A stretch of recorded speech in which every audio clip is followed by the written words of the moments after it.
Gentlewoman from Connecticut is recognized. Mr. Speaker, I yield myself 5 minutes. I am opposed to this bill to aid and abet billionaires in stealing from the American people, and which does nothing to help the American people with the cost of living.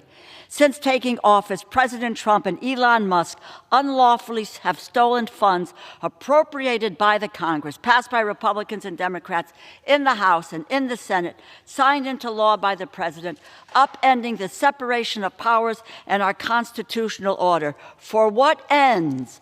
That's to hand billionaires and the biggest corporations who already pay little or no taxes, give them another massive tax break. It's $4.5 trillion of taxpayers. You want to talk about wasting taxpayers' dollars? This money is going to the wealthiest people and the biggest corporations. That's where you should save the money, to make our government so broken, so dysfunctional, so starved for resources, so full of incompetent political lackeys and bereft of experts and professionals that its departments and the agencies cannot feasibly achieve the goals and the missions to which they are lawfully directed. That's where we are going. And ultimately, to embrace privatization, to give the biggest companies unchecked power, to rig the economy against the middle class, workers, and vulnerable families, ensure the American people have no faith in the ability of government to do good in their lives. My colleagues, there is no inherent authority for the president to impound steal funds. There never has been. I don't care if the president is Republican or Democrat. The late Justices Scalia and Rehnquist said so. Chief Justice Roberts and Justice Kavanaugh have said so. And by the way, they are no liberal torchbearers. The Department of Justice and the Government Accountability Office have said so. Over 200 years of American history say so. Our founding fathers designed our government, said so.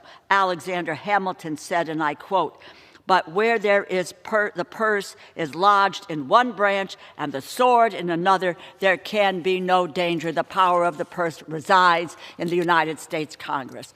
This rescissions package dated May 28th, submitted June 3rd, 134 days after the president began unlawfully freezing funding, is an admission by President Trump and Russ Vought that they are breaking the law by impounding $425 billion in appropriated funds across government.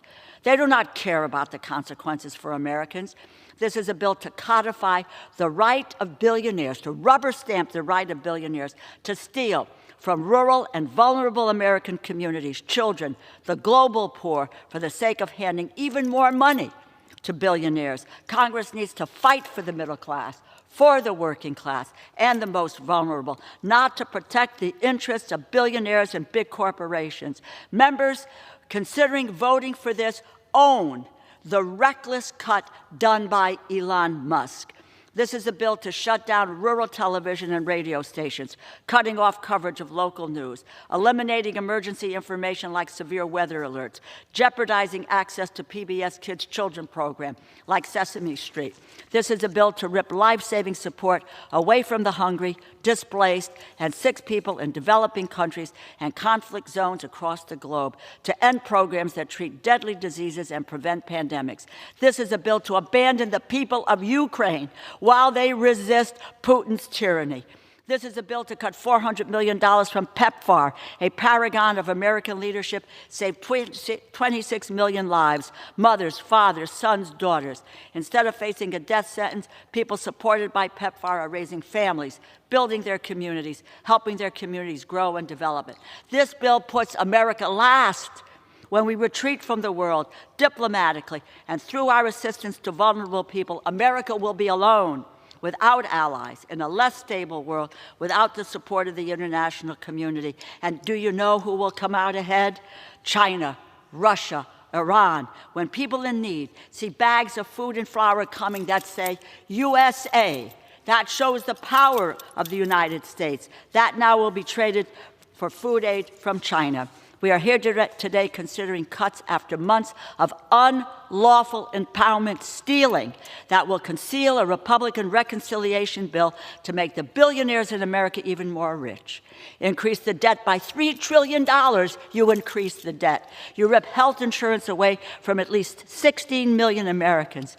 This bill rescinds $9.4 billion, which Congress just appropriated not even 3 months ago.